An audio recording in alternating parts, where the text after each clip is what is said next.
To Politics Today on Capital FM 92.9. It is a weekly program that highlights issues concerning the development of the nation's political system. In this week's edition, we will be discussing Nigeria at 63, the youth and purposeful nation. I am your guide, Maiwa Shudami. Despite being confronted with challenges, Nigeria remains well equipped to move forward. For over 6 decades since gaining independence, the socio-economic conditions of its citizens have remained deplorable. Democracy has often brought several unfulfilled promises. Also, it's important to recognize how Nigerians, especially the youth, have consistently risen above these challenges. The youths have the greater responsibility to promote peace, security, stability, and national unity through their active involvement in the electoral process. As Nigeria, at 63, what is the destination of our youth so far? And joining me to discuss is the president of the Leadership Center for Africa, Uche Nwosu. It's good to have you here. Thank you for having me. Good morning, Nigeria. So how was the independence celebration? It was good. Please, so we can be proud to say that we're 63. All right, we'll get into more of the discussion now straight. Nigeria just marked this independence anniversary. So, discussing the journey so far, what would you say about it? I'm looking at the country and our beloved country called Nigeria. 63, a woman or a man of the age of 63 is not a young person again, is an old woman and an old man. And being 63 and where we found ourselves today, we cannot actually say that Nigeria has not fared well, although we might have challenges. The problem is that when people compare Nigeria's situation now with countries like America, the UK, France, and some of these countries that got their independence 200 and 300 years ago, we are not doing justice to our motherland. Yes, we can say Nigeria gave birth to us, and you cannot abuse your mother, of course, because all hands are not equal. Those ones that are doing well, remember it took them 300 or 200 years. But at 63, yes, we have had our challenges as a nation. We have had our differences as a nation, but we should be proud to say that we are united as a country. One, there are things you look back before independence, and during independence and post-independent era. You look at communication. Let me just use 2-3 examples. You look at communication. Me and you know that before now, there is no internet. There is no handphone. There are no, in fact, Lagos before independent and after independent was not as we see it today. There are more developments. We can also say hunger.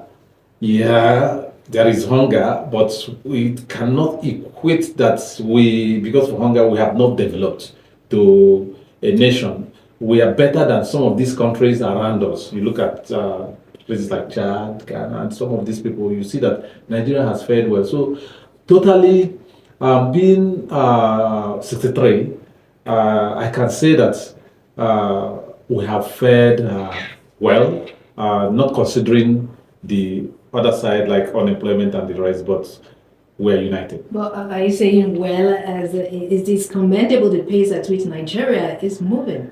We cannot say that we're there 100%. Remember earlier on I said that we are 63, and some of these countries that we compared to ourselves have lived for gotten their independence 200 years ago. But I believe, trusting God, by the grace of God, we shall get there. The only thing is that we need leaders, credible leaders that can pilot the affairs of this country and take us to promised land. We're looking at the president, Bola Ahmed Tinubu. What we are praying is we pray for our leaders, the president and the governors, to do the right thing and to take this country where this generation yet unborn can be proud and hit their chest and say, this is my beloved country. Okay, but will you say that we're truly an independent nation, considering the importance of youths and the level of their restiveness in the country? Yes, before independence, you might not see youth restiveness the way you see it after independence. Looking at them, you know that the natural resources, like you talk about oil and gas and those natural resources that we have that we did not know that we can actually source for gold, and we don't know the value there.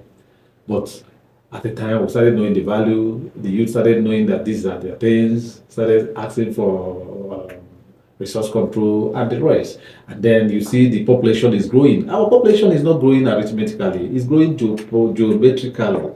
It's jumping, moving faster. So you look at the population immediately after independence. It's not the same population few years after independence. It's not the population that we have today, 200 and something million. You need a larger resources to take care of this population. And how do we do that?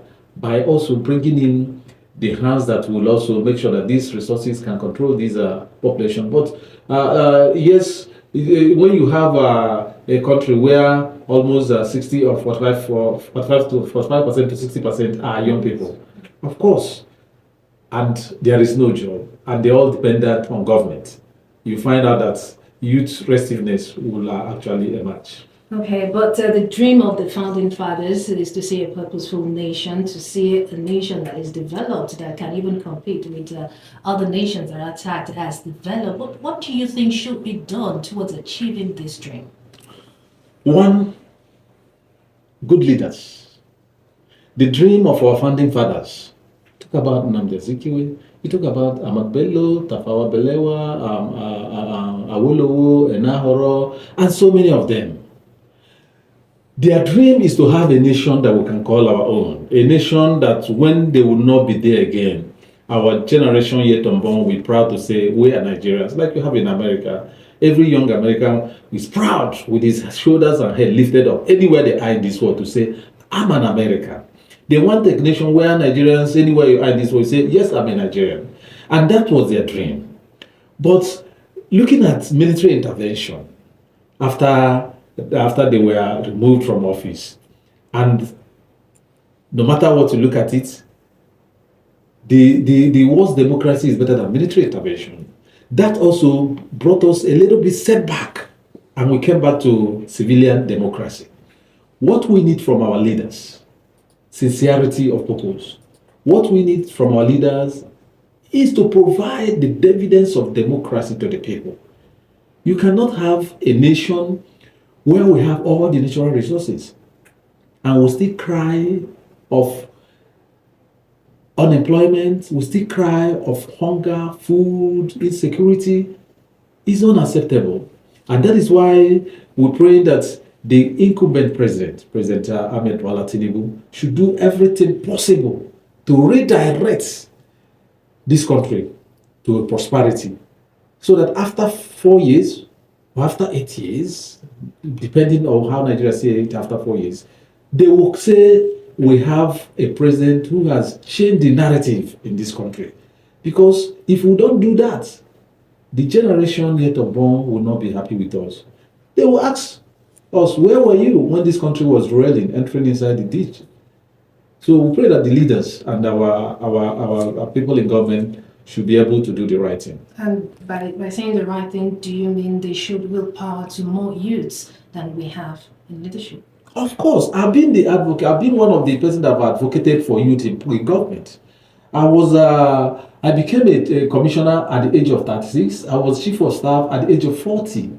I was the youngest. I was a chief of staff at the age of 37 or 38 thereabouts. So I've been one person that have advocated for youth participation in politics. Looking at the leaders we just mentioned, those are our past leaders. You look at Azikiwe. How old was Azikiwe? How old was Nnamdi Bafemi Awolowo? How old was Tafawa Balewa, Ahmad Bello? How old were they? How old was even the former head of state, Gowon? He was not even married when he became a president. So why can't you allow the young people to come in? Because you cannot stay outside and keep crying. You know that you want to correct the narrative. Allow them to come in. Once they are in, they will be able to change the narrative. Things are changing. We are no more in locomotive age. We're in jet age. The era of using the normal typewriter is gone. Now is laptop. From laptop is going to iPhone. People don't read addresses with their laptop again, with their iPhone. People don't read addresses with their paper again. Who are the people that knows this? The young people. Who are the people that can search and know what is trending all over the world? The young people. Why don't we bring them in so that we can compete with outside world and know that we are moving forward, not bringing us back? But I know, looking at the appointment made by the president, you can agree with me that there are a lot of young people in his cabinet. And I believe that these young people in the cabinet of President Ahmed Bola Tinubu should not disappoint those ones who are not there, so that tomorrow our leaders will not say, but we give people an opportunity, people didn't perform. They better perform. Absolutely, that's a great wording, and I'm sure most of them will hit that. If you're just joining us, this is Politics Today, coming to you from Kapital FM 92.9, and of course, our guest is the president of Ugumba Leadership Center for Africa, Uche Nwosu.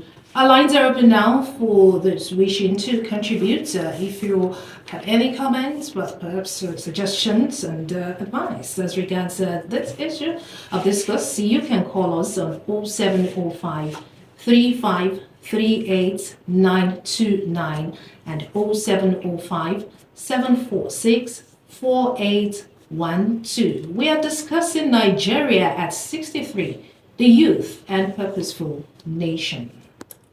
We continue with our guest in the studio. So let's, consider this narrative that says that the youth are future leaders. Are youths really the future leaders of the country? But as we take cognizance of the happenings in the country presently.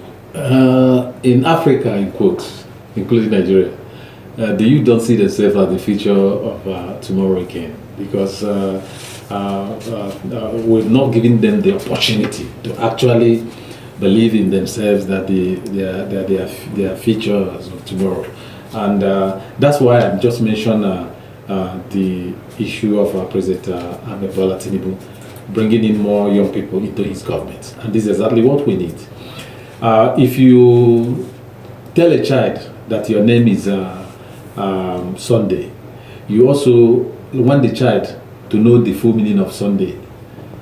You don't give a child a name you don't know. Nobody gives his child or her child a name he or she doesn't know. So if you say that Nigerian youth are the futures of tomorrow, then do it and explain to them what the future have for them. If they don't know what the future have for them, and then you are telling them that they are futures of tomorrow and they are not there to see the future, then automatically the older ones still believe that they are the futures of tomorrow, not the younger ones. So time has come in this country that we should also change this narrative. We should allow young people to do some certain things.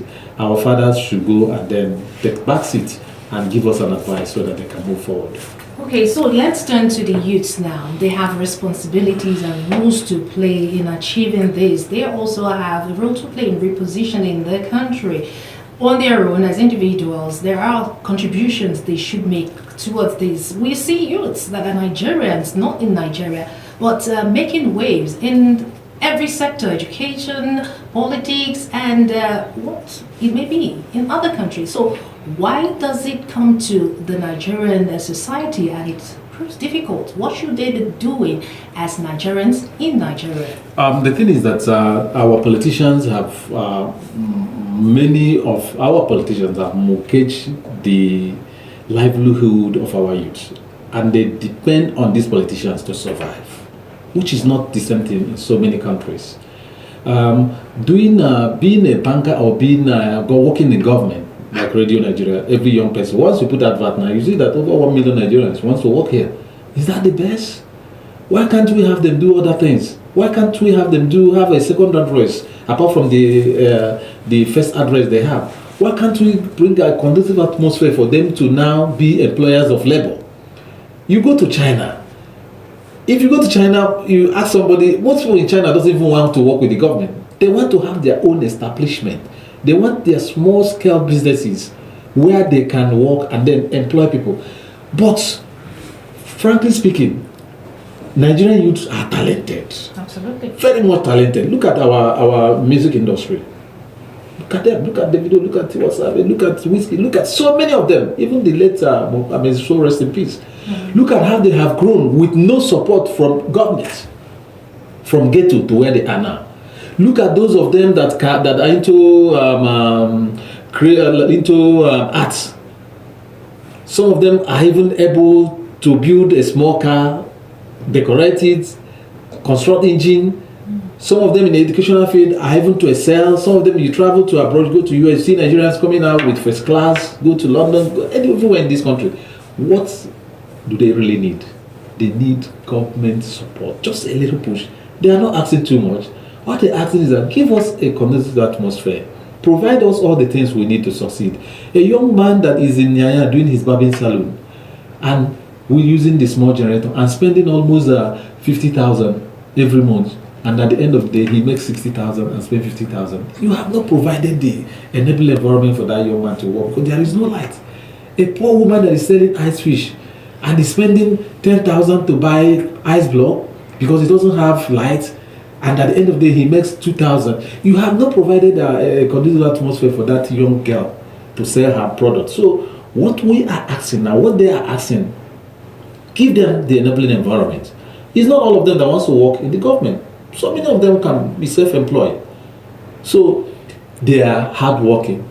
We have hardworking Nigerians. And you making mention of the entertainment industry, the sporting industry, and such youthful industries that could generate a lot of revenue for Nigeria. How can governments leverage on this? I mean, these people, they are making huge revenue on their own, which necessarily is not contributing so much to the revenue of our society here. So how would government leverage on that to even promote other ones? There are still other talents that are not being tapped. I agree with you. When you go to US, you go to California, the Hollywood makes almost billions and billions of dollars to the government. You go to London, the football, these clubs make billions of pounds. Why have you asked yourself, why is it that Nigerians, young Nigerians, they will live here, and once they get to Europe, they start doing well in football? Once they live here, those of them that are into musical industry, like Burna Boy and Wizkid, once they go outside, they make more money because the system, we are not actually giving them the leeway to succeed. We have Nollywood here in Nigeria. We should ask ourselves, how many times have government come in to support them? Is it not time for government to build a film village where you make billions and billions of naira? But the thing is that we depend much on oil. If you ask a typical Nigerian minister now, where do we make? The first place you go is that oil. The next place is that we have Nigerian Port Authority. They are not looking.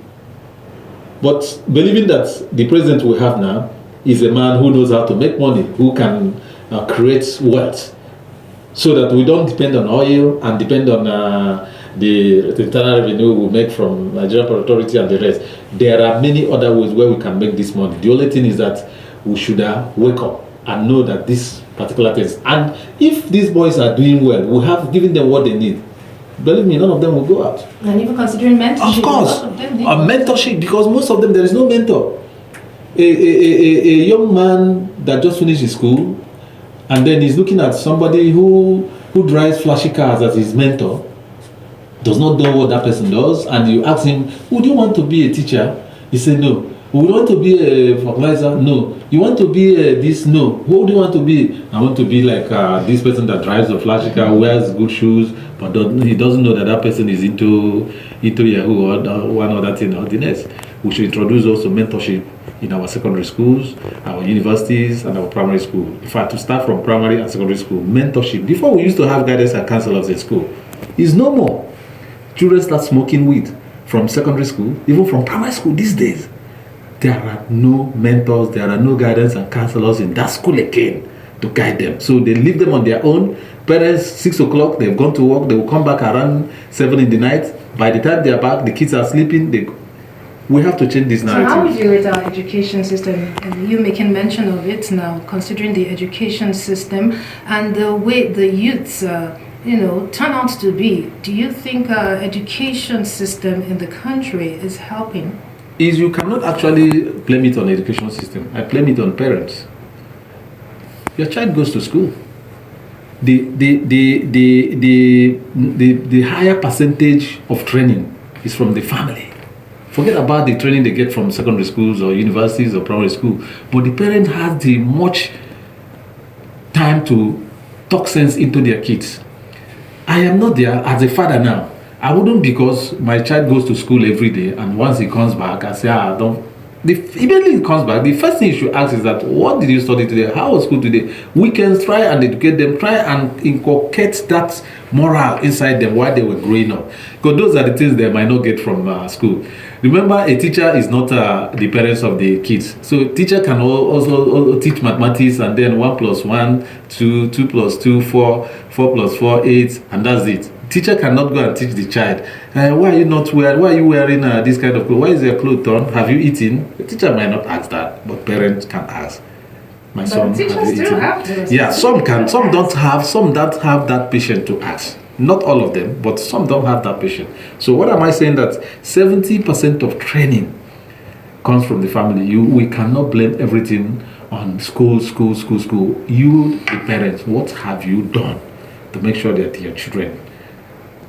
All right, if you're still on the other side, the numbers to call 0705 3538929 and 0705 746 4812. We have been speaking with our guest in the studio, Uche Nwosu, the president of the Leadership Center for Africa, and the topic of discourse has been Nigeria on the occasion of the 63rd Independence Anniversary, Youth and Purposeful Leadership. The lines are still open for your own contribution, for your suggestions, and all you want to say as regards this. So let me ask you, a general advice perhaps you might be giving to Nigerians at this point in time, saying that, okay, we have celebrated the 63rd anniversary already, and considering the position we are as a nation, what will you be telling Nigerians at this point? My advice, not only to Nigerians, but to the leaders, those who are in the corridors of authority. But to Nigerians, we should be patient. Yes, we can compare ourselves with countries like US, countries like Malaysia, countries like UK, France, and the rest. We should be patient. We are somewhere. 63 years, we can say that we are old. We are getting there. But at 63, we can see Nigeria as still a big adult that is still trying to walk and start running. I believe that the problem of this country is leadership, and if we get the leadership right, things will go well. We should pray for our leaders. And again, one thing I tell young people is that, have you wondered why no matter what you do to any American citizen, he can never lay curse on his country? He will just say, God bless America. But you don't see it here. They will tell you, Nigeria jaga jaga. This country don't kolo. Nigeria is a rubbish. That is because they don't have trust in their leadership again, the leadership of the country again, in their own country. So what the president should do now, National Orientation Agency, we should inject live into National Orientation Agency, that our youth will wake up and say, God bless Nigeria. I'm proud to be a Nigerian. You go outside the country, you can flag your passport, your green passport. Most Nigerians that live outside the country, they don't even want to show their passport. You ask them, where are they from? Say, I'm from Africa. But President Bola Ahmed Tinubu should do more in orientation. Let's change the narrative. Let's bring back the culture, what we are known for. Then my advice to the people in power, remember that God has given us, or has given them the power. They should use it for the good of the people. They should use it for the betterment of the people. They should provide the evidence of democracy for the people. It is not a place where you use it to do the wrong thing. Yes, you can relate Ahmed Bola Tinubu with Lagos. What is happening in Lagos now, and how he was able successfully to have brought Lagos where Lagos is now. It's time for you to showcase that. Let Nigerians see what you can do if the president is able, one, give us power, 24 hours power, tackle the issue of insecurity, tackle the issue of unemployment, he will remain as one of the best presidents Nigeria ever had. The president has a lot of people surrounding him that also must do the work. How can we hold those ones responsible and accountable if what ought to be done is not done? He is the president. Look, immediately President Buhari left, nobody is blaming any minister. You are blaming President Muhammad, the former President Muhammad Buhari. If anything happened, nobody will blame Goodluck. Nobody will blame Goodluck minister. They will blame Goodluck. So you have to take a decision. And any minister who is not ready to do what you have asked them to do, you take the person out, because tomorrow nobody is going to call Minister or Minister B. Who are we going to call? President Muhammad or President Ahmed Bola Tinubu? So he is the man that is in the vehicle, driving the other people inside the vehicle. So it's only him that can match the brake. It's only him that can put the wiper. It's only him that can turn left or right. The passengers cannot, from where they are sitting, to come to the front and drive the vehicle with him. So as he's driving the vehicle, he's telling them, guys, we're approaching this junction. Guys, we're approaching this junction. Guys, we are going to the left, we are going to the right. So, but I believe that he will do well for this country. Many thanks to you. We appreciate you for coming to our studio to speak on this issue. And that's, we've been speaking with President Ugumba Leadership Center for Africa, Uche Umozu, and it's all talks on Nigeria at 63, the youth and purposeful nation. Well, this is where we call it a wrap on today's edition of Politics Today. And the producers have been Georgina Humphrey, assisted by Risikat Ejeme. Sadiq Giaro has been the supervisor. And same time next week, we'll be on the show. Make it a date with us. My name is Bayowa Shuname. In about 2 minutes, we'll join our network service for the nation at noon. Do stay with us. Thank you.